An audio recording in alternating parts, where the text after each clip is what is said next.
Over 89% of the child casualties from explosive ordnance in Afghanistan at the moment are from explosive remnants of war.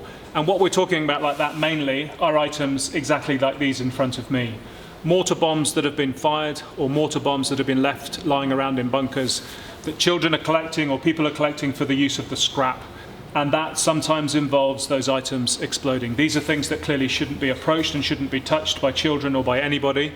But there is a huge demand for scrap metal at the moment, and we receive reports of child casualties on a weekly basis, which is hugely troubling. The way we're trying to counter it is through risk education and sending out teams wherever we can in order to educate people that they should not be handling these devices at all.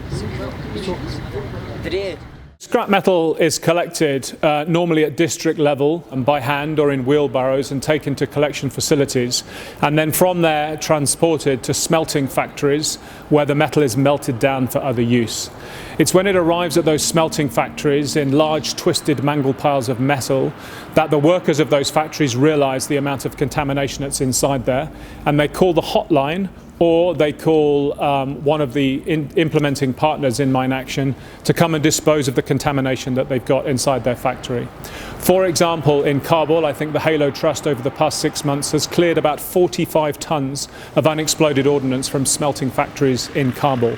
And this involves sifting through scraps of tangled metal piece by piece, trying to find what is dangerous and what is not, separating it to one side, and then taking it out to a safe area for disposal. 2, 1, hey!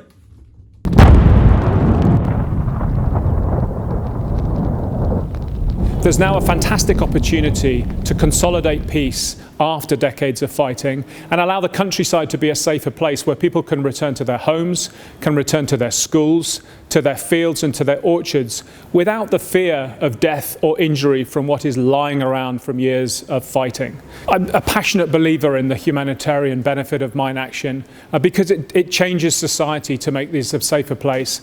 People can't live surrounded by the remnants of war, and the work that the IPs do in this country, despite some being internationally owned, all Afghan workers clearing the land, clearing the fields, clearing the ground on their hands and knees to make this country a safer place. It's hugely rewarding work, and it would benefit so much more from better funding.